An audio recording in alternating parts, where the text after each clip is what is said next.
Welcome to Authentically Debz, my podcast. A Southern girl looks at 70.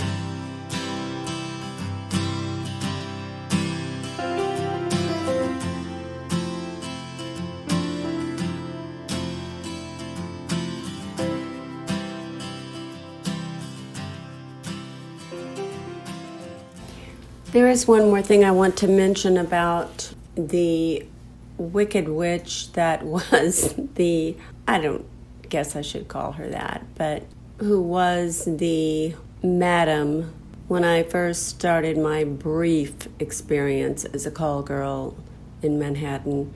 She became, and this was long after I did this for maybe a year, and what I'm about to tell you was long after I had left her good graces. Because back in the day, if a man really liked you, if a gentleman really liked you, then you just simply cut her out of the deal. But at that time, no, after that time, I think I was definitely in California when all of this happened. But she was arrested, and in the newspapers, they called her the Mayflower Madam, because she came from a very old aristocratic family, and this was really not something she was expected to do with her life. But she was subsequently, I'm sure she had great attorneys, she subsequently got off from the charges. And I remember they even made a TV movie about her, and Candice Bergen, of all people, played her in the movie. And I remember she had like a cameo in the movie. I mean, she looked like a school librarian. She was the last person you could imagine being a madam. So I suppose Mayflower Madam fit her perfectly. But I just had to mention that. Getting back to me in New York now. So by this time, I was kind of flying all over the place with wealthy gentlemen, and I had abandoned my active country songwriting because, like I said, the heavens closed. I wasn't getting any new songs suddenly that were coming to me. But I did have, in fact, a repertoire of songs because I had recorded now several songs and in several cities and with good musicians. But like I think I mentioned before, my songs today would be very old school, very traditional, and all of the arrangements would have to be redone. There were a couple of rather untraditional ones, like Three-Piece Suitor. I think I've already shared with you a few bars of My Room in New York, and then the jazzy, bluesy Mr. Loose. Three-Piece Suitor was kind of, I don't know, risque, wacky. It had a country melody, but it was not what country songs usually said. Called Three-Piece Suitor, it went something like this. I need a suitor. I said a suitor. Not just any suitor, but a three-piece suitor. Lord, he don't have to love me, just pay my rent. I said he don't have to love me, just pay my rent. And he can have me if he wants me, and if he don't, well, that's fine too. 'Cause Lord, for a three-piece suit, what I wouldn't do. And da-da-da-da-da-da. Well, I had this repertoire of songs, and I knew musicians. And during my almost 3 years now in Manhattan, especially in the last year, I had met several men, and one of them was a then pretty hot and happening DJ of the country radio station in New York City. I marched into his radio station one day, much like I had marched into the record label companies in Nashville years ago, and I marched into his office when I knew that he was DJing, and I stated to the receptionist that I wanted to see him, that I had some tapes that I wanted him to listen to. And everyone had these little cassette tapes back then. and these were of my original, mostly country songs, and I wanted to give them to him personally, I stated. Well, not surprisingly, she said that that wasn't possible, but she would take them and see that he got them. Yeah, right. But at that very moment, he actually stopped by her desk to say that he was stepping out for 5 minutes, and he noticed me. I was young and attractive then. I immediately said my piece. I have some tapes I want to leave with you to hear, original country, they're mine. Sure, he said. And although he was in a hurry, he made a point of saying to me, and make sure you leave your name and phone number here with Trish, the receptionist, who looked very surprised and suddenly not very happy. He ran out of the building, and I did just as he'd asked. I really thought I'd hear from him either for the music or for me. And at that point, I just wanted something to happen with these damn recorded songs of mine that I'd been writing and playing now for a few years, especially since no new ones were coming. Well, surprisingly, he did call the next day, saying that he had heard all of them. He really liked a couple of them, and did I want to meet him for a drink after he was off and talk about them? Well, of course I did. We met at this cool bar in Soho where people knew him, so that was also kind of fun. And we did talk about my songs. And also with my new and short-lived call girl profession, I also no longer played at the little clubs in the village. But he said that was okay, that what he'd like to do was get my songs to some folks that he knew at recording labels.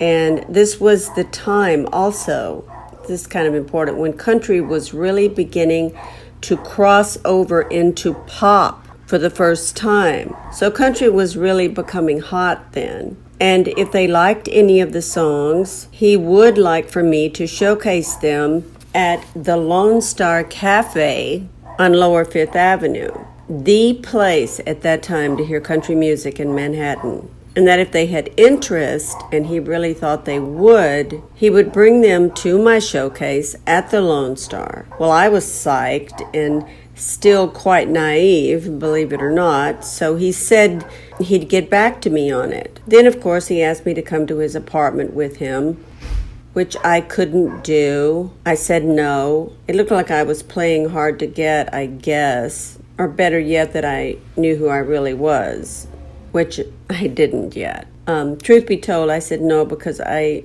truly had a previous engagement, as my mother used to tell me to say, a late-night call at the Pier Hotel for a party with a few other escorts to meet some only described as important Arabs from Saudi who were flying to Washington, D.C. for the weekend. I guess they had business there, but I'd never been to Washington, so I was excited to see it for the first time, and I needed the money, which would be substantial for the next 3 days. Okay, back to the DJ, whose name was Johnny Houston. I did see him when I returned. He was attractive and he knew it. And he soon told me that a couple of record label people were in town. They liked some of the songs of mine that he did, the same ones, and that he would come to my showcase at the Lone Star. He said he would take care of the booking and all other expenses, including paying the musicians for rehearsal time as well as the show, because I basically worked with really good studio musicians, but we were not really a band, although we would get paid by the Lone Star for the gig anyway. But he would also pay them for rehearsal, etc. The only thing I had to do was provide the musicians who he had to approve as bona fide professional studio guys, and that was easy since I thought I knew most of the good country players in Manhattan by that time. So we did it. We rehearsed like 15 songs. I remember I opened that night at the Lone Star. It was on a Wednesday night. For some reason, I remember that. And I opened for this, I guess you would call him semi-famous, but he was a fiddle player from Louisiana. where I'm from. Sweet, my home state, a good omen, I thought. In short, we showed up that day for sound check. Everything was a go, and I didn't expect to see Johnny and the Suits or the record label people that he would have with him until the actual show anyway. The Lone Star was really popular then, but it wasn't that large, and just before we went on, I still hadn't seen Johnny, the DJ. But the show must go on, and it did. It was a 20 to 30 minute set, and most of my songs I think I actually pulled off, and my musicians were really great, which was so helpful. And afterwards we got a nice reception, but there was to be no encore because many people in that audience were really there to see the main act, the fiddle player. I wish I could remember his name. He was quite good, and I think he was quite Cajun, coon-ass, as I recall, but he was good. In short, when we were done and all the guys had packed up their instruments, I excused myself to try and find the DJ. And to my real surprise and horror, he was nowhere to be found. I went to the Lone Star's manager, who by then I already knew, and he said to me straight out that Johnny the DJ had not been there that night. What? That was incredulous to me. I told you I was still rather naive. My musicians had to be paid now, tonight. So after the club manager paid me for our performance, I quickly realized that it still didn't cover the cost of the musicians' rehearsal. They graciously waited, and let me tell you, not all musicians are gracious, but they were pros, and I literally raced to the nearest city bank and through, even way back then, 2 bulletproof rooms to get to my destination, the ATM room, and was miraculously able to get as much cash as I needed to pay the musicians. Well, to say little Debbie was furious is a gross understatement. After numerous calls to his home and his pager, yes, we had pagers then, I just gave up for the evening. The next morning, I was beside myself.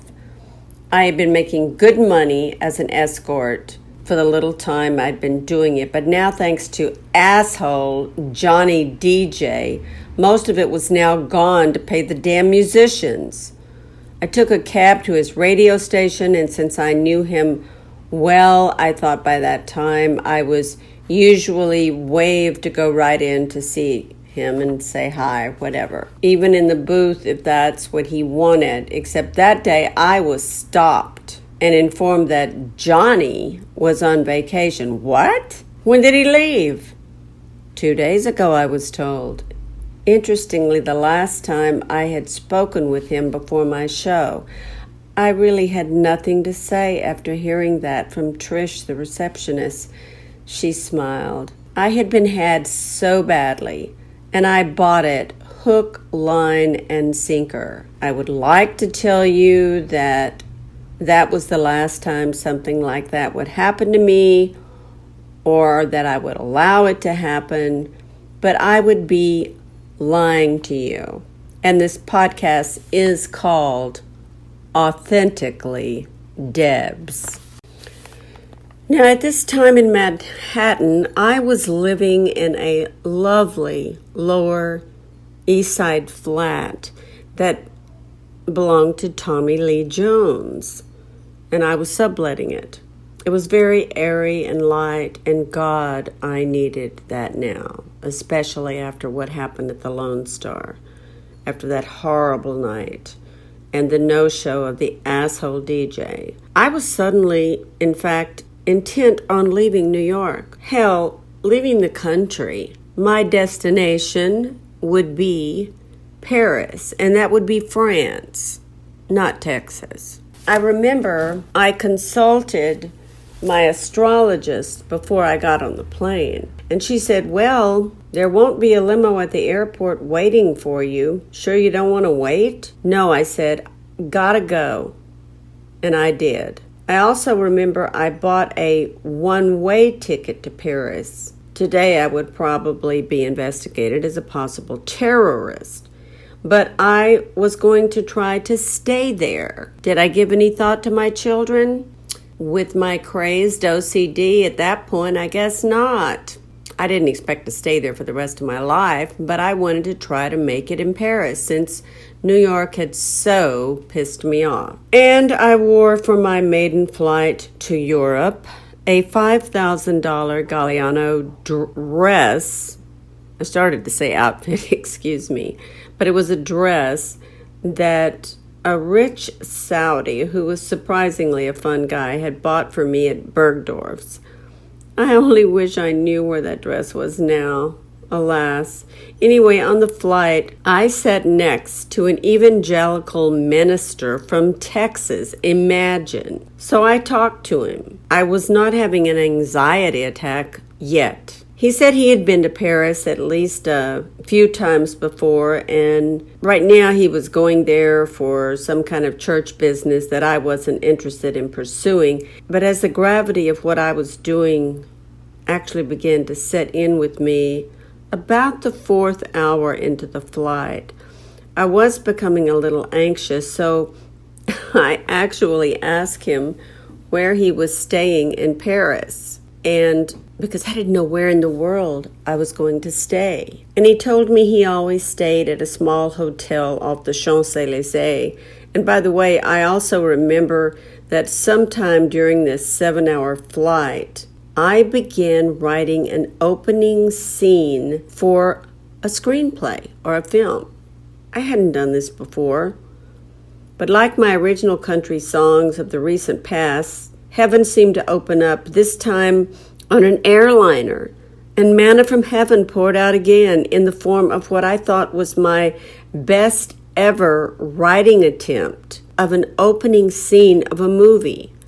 I was actually shocked and excited about how easy the words came, including the detailed specificity of the scene. Writing it, engaging in it, briefly relieved my anxiety. Unfortunately, to the point that I became so relaxed that I ended up leaving it on the plane. Well, with everything else that was happening to me on this historic day, I really tried as much as my brain would allow me to recreate what I had written, but I just couldn't. I could not. It was truly so novel, so fresh, but c'est la vie.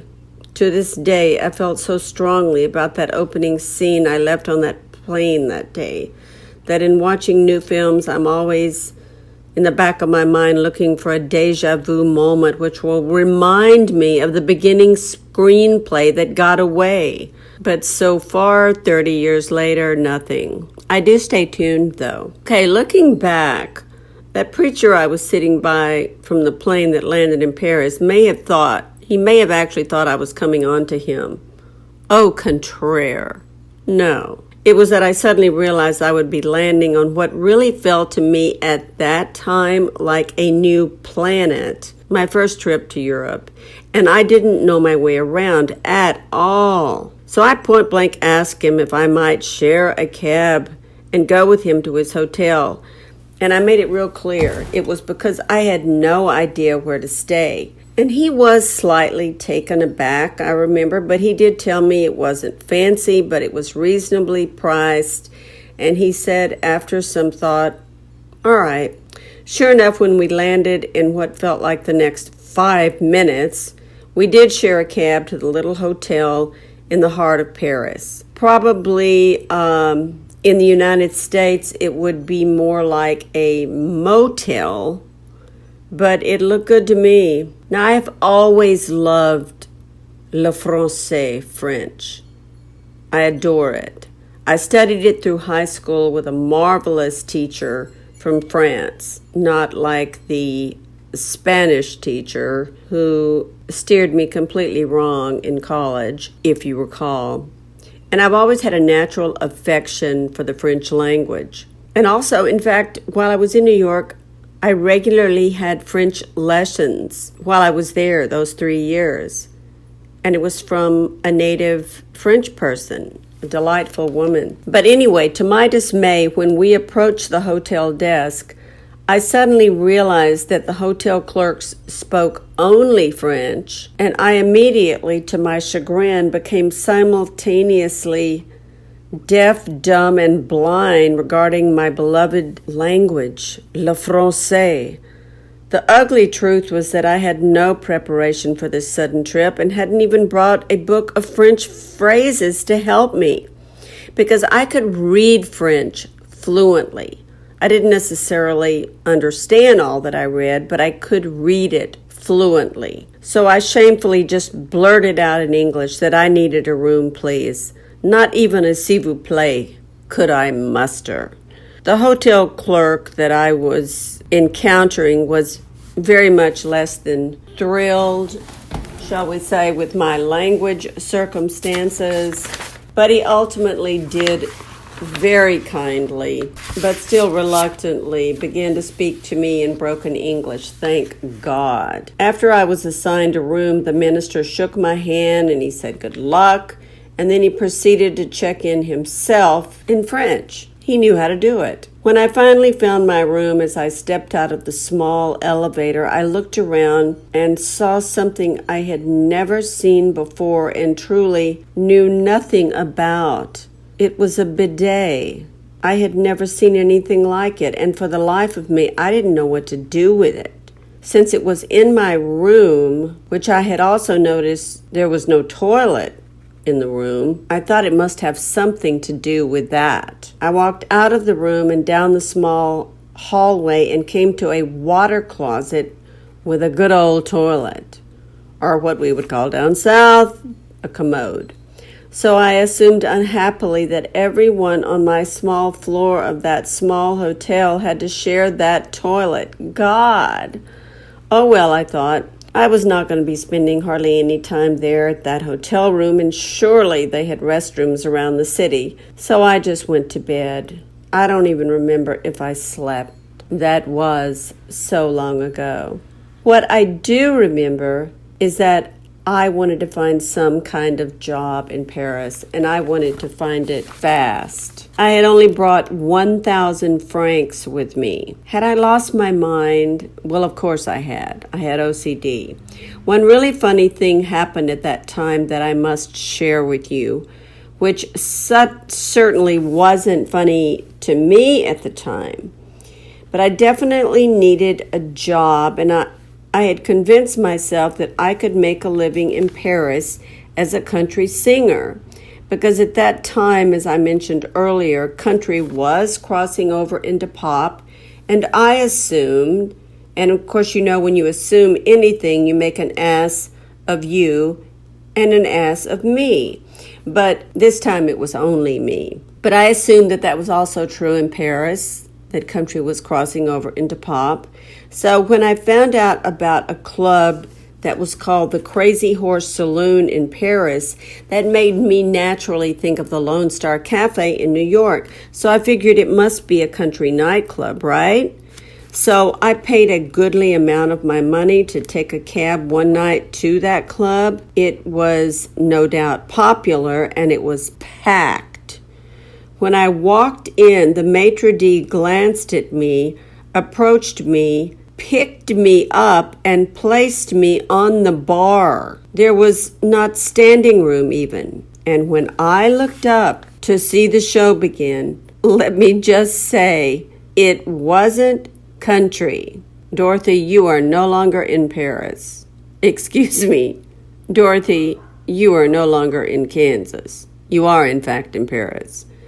The Crazy Horse Saloon turned out to be a very, very high-class strip club. The costume women on stage were all very beautiful, but they didn't sing country music.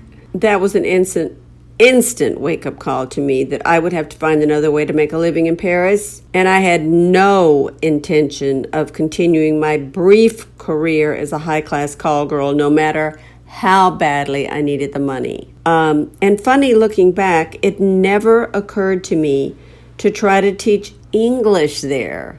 I already had a degree in it. One thing I remember about Paris distinctly was that I had never seen, nor have I ever since then seen, a street as large as the amazing Champs-Élysées. At that time, the end of the 70s in Paris, on that grand street, they had these, what I called all-night pharmacies that were also a restaurant. There were also restaurants as part of these all-night pharmacies. And one evening, shortly after I arrived in Paris, I found myself at a table having some kind of pasta dinner at one of those pharmacies. And remember, the only thing I was able to say in my language paralyzed state in French was, "Parlez-vous l'anglais?" Perhaps because I was an attractive young woman then, or they just felt sorry for me. But the waiter, and frankly, to a person in Paris, everyone I encountered was kind enough to try to help me in English. And that was terribly appreciated, because for some reason I became such a perfectionist. I mean, I didn't speak French well at all, but I wasn't even willing to try because I didn't want to make a fool of myself. But I ended up having to humble myself by only being able to say, or only being willing to say, "Parlez-vous l'anglais?" So I was having dinner at one of these all-night pharmacies, and I noticed three young people about my age, perhaps a little younger, sitting at a table near me, and they were looking my way. Two of them, as it turned out, were Tunisian, spoke only French, or I think they spoke French and Italian. And then there was a blonde who was Italian who did speak some English. It was a girl and two young men, and they were all students at the Sorbonne. And bottom line, we got together over dinner that night. They asked me to join them, and I did. I ended up staying with them, leaving my small hotel with the bidet, and I actually did make an attempt with them, albeit pitiful, an effort to speak French. But I want you to know that I did not find Parisians unfriendly or snobbish or rude or elitist at all. I think probably most American tourists were, at least at that time, assholes and expected everyone just to speak English. How rude of us. If you just tried to speak their language, they would help you. I'm sure it didn't hurt that I was an attractive young woman, but I just found that if you tried, they would reciprocate. I ended up staying with these three students for the duration of my time in Paris. I joined them at their apartment somewhere on the left bank of Paris. And after my attempt at employment at the Crazy Horse Saloon, I finally gave myself permission to return to the United States rather than have another nervous breakdown. I also gave myself permission to just have a good time getting to know Paris a little with my new friends while I was there, and I had a ball. They showed me the real Paris, not the tourist one. And I even had a brief affair with a sexy young blonde Italian, and I loved it that he could speak some English. Oh my God, I loved it. And I do remember an expression that he often used when he was describing anything to me that he considered wonderful. He would always say, "That's my America." So unlike today's current mess of a country, at least at that place, at that time, someone liked us, and it felt good to be an American. Let's just say it was truly a sad day in my world when the beautiful Italian man-child had to leave on a train for his home in northern Italy. It seems he had made plans with his family to spend part of his spring break with them, and he had to go. And amazingly, he even asked me to join him. I was tempted, but I knew that I could not, as much as I would miss him, and not the least of which was his ability to speak even broken English. The thought of traveling now to a new country again was just too overwhelming for my psyche and my soul. And I'm sure that part of my feelings had to do with my oldest friend, my OCD, and if truth be known, probably also my good sense. I had to say no, but he is to this day a sweet memory in my life. And there are a few. My remaining days in gay Paris were no longer fun after the Italian left. I had no one really to talk to in my language. I didn't speak French well enough to converse hardly at all with my two very nice Arab friends and students from Tunisia. They spoke no English and I spoke no Arabic and could not muster any French and didn't know Italian. So the sooner I departed France en route to New York, truly the better. And that is what I did. And for the duration of the air trip home, it felt like an old friend. I think it's what you call relief. However, as soon as we touched down in New York, I distinctly remembered that I no longer had the feeling I was home. I didn't know exactly where home was then, but I knew my days were numbered then in Manhattan. I had had enough of my first round of life in NYC. And things in that direction did begin to move pretty fast. I continued mostly to just sing my country songs wherever I could in Manhattan, either in the West Village or at the Lone Star when I could. And it is true that I hooked up again temporarily with that Mayflower madam in the escort agency, where my goal was to make enough quick money to go west. I always wanted to live in Southern California, in Los Angeles, ever since my visit back when I was married and we were in Corona. I remember my husband at that time and I stayed one night at a little hotel in Beverly Hills, and it was like, that was home to me. Not the fact that it was a hotel, but it was just like the LA vibe. I just loved it. And at that point, I saw myself as having a home base there. And now I have lived in the LA area for almost, 30 years. And as it turned out at that time, my next destination would be California, but not SoCal, not Southern California, but NoCal, Northern California, and San Francisco specifically. What happened next surprised even me, and I'm still in New York City. Well, one night I met a man, a very mercurial one, through the escort agency, the Mayflower Madam place. This guy, having told me he was an investment banker with homes in Denver and San Francisco, was immediately smitten with me. He was sprung. That's a word my oldest granddaughter